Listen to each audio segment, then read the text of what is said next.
Eh bien, bonjour. Nous voilà donc pour notre rendez-vous hebdomadaire sur l'après-match. Ils refont le match avec aujourd'hui une petite particularité. Donc, on va démarrer cette émission par votre participation à ce dernier match contre Toulouse, avec votre participation en tant qu'Octobre Rose. Est-ce que vous pouvez nous dire, Marion ou Maëlle, est-ce que vous pouvez nous parler un peu de cette manifestation, de ce que ça représente et de votre investissement par rapport à cette manifestation? Bien sûr. Tu veux que je commence? Allez. Donc nous, on fait partie de la Maison des Jeunes Basketteuses. Donc on va trouver des animations pour financer pour le pôle amateur. Et c'est la deuxième année qu'on a décidé de mettre en place Octobre Rose. En tant que club féminin, on se devait un petit peu de le faire.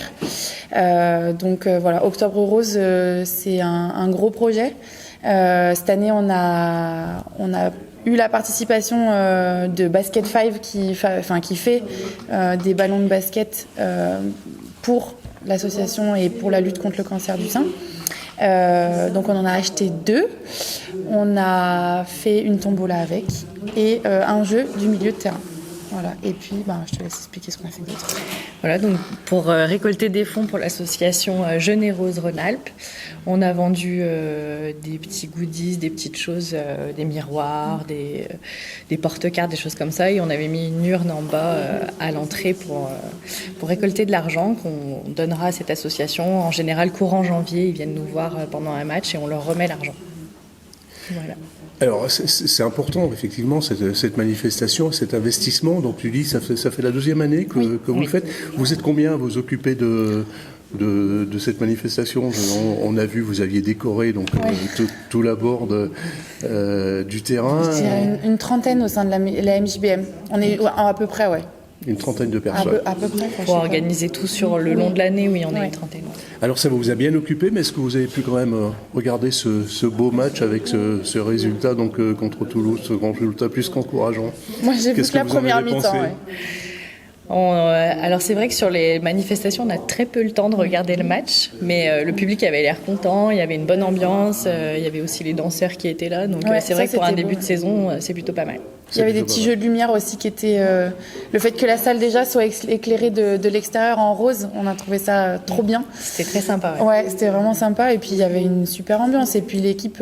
moi j'ai vu que la première mi-temps, c'est hyper intense. C'est le spectacle en termes de défensif, il est... Le spectacle n'est pas que sur le terrain aussi, il est à l'extérieur et vous avez participé à cette belle soirée. Oui. En tous les cas, merci pour votre investissement à toutes les deux. Merci. On va laisser passer la place maintenant à Yves et Corinne qui vont nous parler plus du match pas de souci. Et de ce beau résultat contre Toulouse. Merci encore. Merci beaucoup. Bonjour Richard, bonjour Corinne. Bonjour. Et bonjour chers téléspectateurs, je ne sais pas quel terme employer, qui nous suivez toujours. Donc, on continue. Après cette introduction Octobre Rose, ça on a volé un petit peu au niveau des couleurs, la couleur de Toulouse pour une soirée. Il y avait des supporters de Toulouse qui s'en inquiétaient, qui se posaient la question. C'était l'Octobre Rose fêté par le BCM et qui a été fêté sur le terrain et dans les tribunes de belle façon. Alors, venons-en un petit peu au basket. Corinne, après 3 heures de débrief la semaine dernière, après le match d'Alençon, et puis un peu une leçon sur les attitudes qui ne correspondaient pas vraiment à tes attentes. Je crois que la réaction a été sur le terrain de haute volée. Disons que s'il faut faire 3 heures de vidéo pour avoir une qualité de match comme ça, moi je veux bien faire toutes les semaines. Hein. Donc non, ce que j'ai aimé, c'est bien sûr la réaction des joueuses. Et surtout le fait que la semaine de travail qu'on a fait nous a amené à faire cette qualité de match contre Toulouse. Il ne faut pas oublier que Toulouse a de l'ambition. Toulouse a été finaliste l'année dernière. Et puis, alors justement, je voulais rebondir là-dessus. Ouais. Est-ce que le fait d'avoir fait une belle saison l'an passé, elles ont gardé seulement 2 joueuses, comme nous, comme vous. Donc, est-ce qu'il n'y a pas mensonge sur la qualité d'une année sur l'autre? Parce qu'il y a des déclarations d'ambition de début de saison. Le nom de Toulouse, on se dit oui, c'est. Parce que l'année d'avant, Toulouse jouait en Ligue. Hein. Oui, Donc, mais c'est plus la même équipe. Et ce vous, n'est c'est plus la pareil même équipe. d'ailleurs.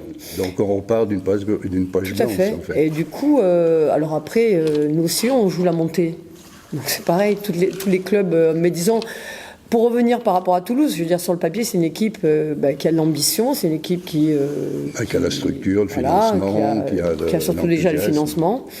Donc après, ça reste un match de basket. Et moi, je voulais juste, par rapport au match qu'on avait fait à Alençon, on avait été à l'envers sur le niveau des attitudes, aussi bien en attaque qu'en défense, retrouver les valeurs qui font qu'une équipe peut gagner un match de basket. Et on est vraiment rentré dedans. Alors bien sûr, on avait beaucoup travaillé, j'avais beaucoup insisté par rapport à ça, mais encore faut-il être capable de le faire sur le terrain. Et moi, je suis très fière de ce que les filles ont montré, parce que arriver à basculer d'une semaine sur l'autre en changeant autant de choses, déjà, c'est pas évident. Maintenant, je m'aperçois aussi, enfin, on peut s'apercevoir aussi que du coup, j'ai aussi limité les rotations pour garder cette volonté de, une fois que ça marche sur le terrain, continuons à dérouler. Et on est jusqu'à plus 25, ce qui est quand même assez incroyable. Alors, plus que parler des statistiques, je voulais qu'on refasse un petit peu le match carton par carton, si tu veux, les avancées du match, si ça ne te dérange pas. Du tout. Bon, un premier carton où vous mettez la main mise sur le match, on le sent dès le début, par une défense super bien maillée, des ballons piqués. Vous en perdez quelques-uns, mais ils en perdent autant, je veux dire. Où vraiment vous prenez de bons ballons et vous dominez le premier carton 15-8 de belle façon. Disons qu'on est la première chose moi j'avais ciblé la force de cette équipe de Toulouse et que je savais où est-ce qu'il fallait qu'on soit forte en défense, et c'est là-dessus où on a été vraiment excellente, et du coup ça nous a fait gagner des ballons, et notre jeu j'ai quand même des joueuses qui sont là pour jouer vite. Et on a pu avoir des paniers un petit peu plus faciles déjà sur le premier carton, oui. Mais au moins, on a installé notre défense qui est pour moi, encore une fois, on gagne les matchs grâce à la défense. Et donc on a installé ce qu'on voulait mettre en place, et ça s'est vraiment passé exactement comme il fallait que ça se passe. Et pour un entraîneur, c'est que du plus, hein. Alors le deuxième carton, c'est la continuité du premier, même en appuyant un peu plus sur l'accélérateur. Toulouse sans solution offensive, en fait, qui se sont trouvés complètement, c'était même... disons, elles ont une façon de jouer qui est particulière, donc après, à chaque entraîneur de trouver les parades. Hein. Donc c'est vrai qu'on a quand même été vraiment bonne sur les duels porteurs. Il y a eu un 19-0 à un moment, 19-2 peut-être, mais on vous sentait royal et nettement un ton au-dessus pendant ce temps-là du match, je veux dire, où tout fonctionnait bien. À la mi-temps, on a quand même plus 18. Oui. Si on avait dit la semaine d'avant, vous allez avoir plus 18 contre Toulouse à la mi-temps, moi j'aurais dit, écoutez, on peut rêver un petit peu. Alors, retour des vestiaires, Toulouse présente un nouveau visage. Il a tenté beaucoup de changements de défense de zone. Il a essayé la zone, oui. Mais on a pu répondre. Des 2-3, enfin, il fallait qu'il tente quelque chose, hein, parce que c'était un petit peu désolant vu de son côté. Vous avez bien répondu, jusqu'au moment où il a joué large et en isolant un petit peu Margot Freitas dessous pour jouer intérieur. Elle fait un 4 sur 5 et c'est le début de leur remontée. Disons, il y a deux choses. La première chose, c'est que quand tu marques 14 points à la mi-temps, je pense qu'il a dû quand même vraiment les bousculer et invectiver ses joueuses. Ça, c'est la première chose. Donc, il fallait s'attendre à une réaction, même si c'est dans le troisième quart-temps qu'on a eu plus 25. D'accord ? Ça, c'est la première chose. La deuxième chose, c'est que nous, à un moment donné, quand toi, inconsciemment, d'abord, j'ai une équipe qui est jeune aussi. Quand il y a plus 25, t'es un petit peu dans le relâchement. C'est là où j'ai commencé aussi à changer, à faire quelques rotations. Et à un moment donné, sur les joueuses intérieures, on a moins fait d'efforts de pouvoir défendre et d'essayer d'empêcher de contourner dans la raquette et tout. Donc, elles ont pu avoir les ballons faciles. On a été moins dans les aides aussi. Et puis, elles ont marqué 2 ou 3 paniers à 3 points en fin de possession, qui les a relancés. Et du coup, souvent au basket, il y a une équipe qui va très haut et l'autre qui est très basse, et puis ça peut faire ça. Et le problème, c'est que on a commencé à les laisser rentrer dans ce qu'elles voulaient faire, elles, en défense à ce moment-là. Et on a trouvé moins de solutions, mais c'est surtout le dernier quart-temps qui nous fait défaut. Alors, le dernier quart-temps, effectivement, elles reviennent jusqu'à -6. Et là, merci Manaël, avec ce panier à 3 points, qui relibère un petit peu et qui permet de reprendre l'oxygène pour terminer dans un money time correctement maîtrisé. Oui, le problème du quatrième quart-temps, il est simple. On met que 10 points parce qu'on perd 10 ballons en 10 minutes. Point. Donc, partant de là, en 10 minutes, tu perds 10 ballons sur le dernier quart-temps. Tu perds pas ces ballons, du coup, on shoot très peu. On n'a shooté que 10 fois. Donc, du coup, tu shootes très peu. Du coup, on met que 10 points. Alors, la seule différence, c'est que ces 10 ballons perdus, ben, on va travailler dessus. On va essayer de savoir pourquoi. Elles ont monté l'intensité défensive et nous, on n'a pas su répondre. Il aurait fallu répondre un petit peu différemment. Mais ces 10 pertes de balles nous font énormément de mal. Parce qu'après que sur ce carton-là, elles mettent 18 points, on perd 10-18 sur ce carton. Je pense qu'il y a un relâchement inconscient, un petit peu, qui vient aussi Rebecca, qui a fait un super excellent match, 40 minutes, qui à mon avis sur ce carton-là est fatiguée. Elle avait perdu 0 ballon en 3 cartons. Elle a perdu 4 ballons sur ce carton-là. Bon, c'est quand même quelqu'un qui tient la balle, c'est quand même quelqu'un qui a une qualité de percussion qui est indéniable. Bon, ça fait partie du jeu, elle apprend. Et ça décharge, elles font une défense tout terrain, une zone presse tout terrain, ses coéquipières. Tout à fait, donc c'est pour ça qu'il faut qu'on travaille, c'est pour ça qu'il faut qu'on sache pourquoi on a perdu ces 10 ballons, et on va faire la vidéo là-dessus, pour que ça nous arrive plus. Parce que moi, ce qui me dérange, c'est pas qu'on était moins bonne, nous, en défense, parce qu'elles mettent 18 points. On a été moins bonne sur les joueuses intérieures à ce moment-là. Moi, ce qui me dérange, c'est qu'on ait perdu ces ballons et qu'on marque que 10 points. Et que ça, il faut qu'on arrive à régler ça. Parce que quand on a plus 25, on ne doit pas laisser revenir les gens. On ne doit pas laisser revenir les équipes. Voilà, il faut qu'on continue dans la même dynamique. Maintenant qu'on est, qui est un petit peu, c'est normal parce qu'en face, il y a des joueuses de qualité et des joueuses qui se battent pour revenir. Parce qu'à un moment donné, quand tu as moins 25 et que tu t'appelles Toulouse, je ne veux pas dire que ça fait désordre, mais je veux dire, c'est quand même problématique. Non, et puis on sait que cette année, encore une fois, les matchs vont se jouer à très peu de... On le voit sur les autres résultats. On le voit, quand on voit, justement, voilà, j'allais t'en parler, oui. Voilà. Les résultats, pour le moment... Alors, je voulais quand même faire une petite mention spéciale à Eiza et Rebecca. Parce que on voit que 2 filles qui ne sont pas censées être des filles pour du rebond, elles prennent 7 rebonds chacune. C'est quand même énorme. Après, donc ça veut dire la combativité et cette envie de combattre, et ça c'est hyper important, je pense. Et Rebecca, 10 passes décisives. Pour moi, Rebecca, c'est un bijou, là, c'est un diamant. Sur un match comme ça. Mais depuis le début, je veux dire, sincèrement, elle a 20 ans. Moi, je dis, maintenant, il faut qu'elle reste la tête froide, comme on dit. Mais elle a énormément de qualité, et vraiment, moi, j'ai rarement vu, j'en ai vu passer des meneuses. En tout cas, ça me fait beaucoup, beaucoup plaisir de voir une joueuse comme ça, très jeune, avec autant elle a une vraie posture de meneuse. Et donc ça, c'est très intéressant. La deuxième, pour en revenir à Elsa joue dans le 5, parce qu'Elsa mérite de jouer dans le 5, parce que toute la semaine, les gens gagnent leur place par rapport au travail qu'elles font la semaine. Et cette semaine, elle a basculé dans quelque chose qui était intéressant. Alors certes, il y a quand même du déchet, mais je pense que en Ligue 2, si tu n'es pas dans la combativité, si tu n'es pas dans cette décharge d'énergie, tu peux pas y arriver. Donc c'est un petit message pour les autres joueuses de mon équipe. C'est un petit message pour vous voulez jouer, qu'est-ce que vous devez déjà amener à l'équipe.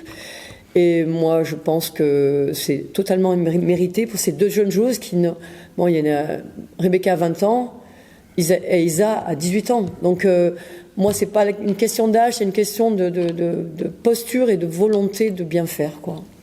Et l'autre point, quand même, il y a 2 assurances tout risque dans la régularité depuis le début de la saison, c'est Manaël et Mariana. Oui. Alors, Manaël, c'est quelqu'un... c'est une très jeune joueuse aussi, puisqu'elle a aussi une vingtaine d'années. C'est quelqu'un qui est pétri de basket et elle crée du jeu, elle crée du lien. Et ça, pour un entraîneur, ça n'a pas de prix. C'est pour ça qu'elle est très souvent, tout le temps sur le terrain. Maintenant, il faut qu'elle corrige des petites choses où à un moment donné, elle oublie qu'il y a quelqu'un qui lui court derrière. Mais c'est... Et on a l'impression qu'elle fait ça dans la facilité. Elle est toujours... elle est toujours... Une belle maîtrise de... Oui, elle est toujours dans la posée, dans la concentration, mais je pense que c'est une joueuse qui est amenée à aller très haut aussi. Si... Après, ça leur appartient, moi, ce que je dis souvent, hein, si elles continuent à bosser, parce que c'est des gens qui bossent vraiment bien et qui sont amenés à porter notre équipe, oui. Alors, que t'inspirent les résultats de ces 2 premières journées? On voit Nice meilleure défense, Feitia meilleure attaque qui sont en tête pour le moment, 8 équipes à une défaite, une victoire, et derrière, Saint-Amand, alors c'est trop tôt pour tirer des points sur la comète et tirer des enseignements, hein, j'en ai bien conscience, mais il y a des surprises quand même déjà. Disons que moi je trouve que que toutes les équipes sont bien plus homogènes, que le championnat est bien plus homogène encore. Avant on avait 2-3 équipes qui étaient vraiment au-dessus. Là je pense que tout le monde peut battre tout le monde. Ça se joue souvent à des petits détails. Et cette année, je veux dire après, oui, c'est pour l'instant Nice a 2 victoires. On a joué l'INSEP et Alençon. Mais tout ce qui est à prendre est bon à prendre. Hein, je veux dire, là nous on va à Aulnois qui a gagné à Saint-Amand qui est dans le rouge. C'est une équipe qui descend, donc il va y avoir une autre dynamique. Nous l'année dernière, au 3e match, on avait 1 victoire, 2 défaites et on était tout en bas. Après. Moi, il n'y a pas de vérité, il y a que les résultats, il n'y a que le terrain qui parle en réalité, que ça appartient aux joueuses. Et moi, je trouve que ce championnat est très intéressant. Ouais, je pense, parce que là, on va... Feitia me fait une très belle impression. Alors après, il récupère que des joueuses de Ligue 2. Donc il a quand même un groupe qui est assez homogène aussi. Mais voilà, Mondeville aussi, Mondeville qui bat Voiron. La Tronche qui fait une très grosse contre-performance à Feitia. Nous, on va jouer Feitia après en Coupe de France, après on reçoit la Tronche. Donc il y a un championnat très dense et c'est vachement intéressant. Donc après, qui va être premier Bon, et puis il va y avoir les équipes après qui jouent que les playoffs, qui attendent la partie playoff aussi pour. Oui, puis après, il va y avoir.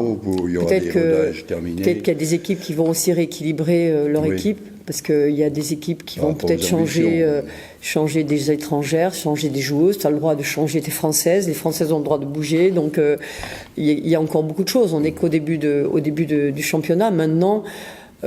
C'est intéressant si ton équipe continue à progresser, quoi. Mais je pense que ça va. Mais vous ne changez rien, ça convient aux spectateurs et aux personnes qui connaissent un peu le basket, avec qui j'ai eu l'occasion de discuter.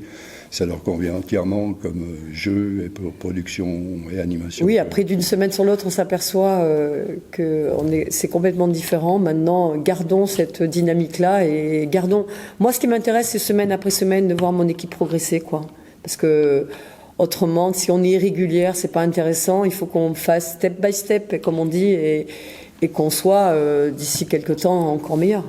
Alors, ce qu'il faut voir, c'est si cette maîtrise, vous pouvez l'avoir à Aulnois le week-end. Oui, après, bon, ça reste un test à l'extérieur. Bon, ce qu'on a mal fait à Alençon, on va voir si on arrive à le corriger à Aulnois. Maintenant, Aulnois, c'est pareil. Hein. Aulnois, l'année dernière, est demi-finaliste comme nous. Tout le monde a des ambitions, toutes les équipes veulent bien faire. Donc après, ce qui fait la différence, c'est qu'est-ce qu'on peut mettre en place par rapport à l'autre équipe et est-ce que ça marche après sur le terrain, quoi. La stratégie est hyper importante, là. On l'a encore vu l'autre soir, c'est vrai qu'il n'y avait pas photo. Hein. Oui, parce qu'on ne s'attendait pas à ce que Toulouse fasse une 3-2, mais on a été capable de vraiment répondre sur l'instant T. Elles ont appliqué exactement, après un temps mort, ce qu'il fallait faire. Et puis ça, c'est vraiment, du coup... Moi, c'est ce que j'aime dans le management au basket. Hein. Parce que tu peux avoir vraiment un rôle important. Eh bien, tu l'as eu, ce rôle important. Je pense qu'au niveau coaching, il n'y a pas grand-chose à redire. Et puis, je me permettrai déjà disons que des fois, ça ne marche pas. Et quand ça marche, c'est quand même assez agréable. Hein. Voilà. Eh bien, on va te souhaiter un bon déplacement à Aulnois. Merci. Et puis un gros merci pour toutes ces belles informations et cette analyse. Merci. Et à la semaine prochaine. Oui.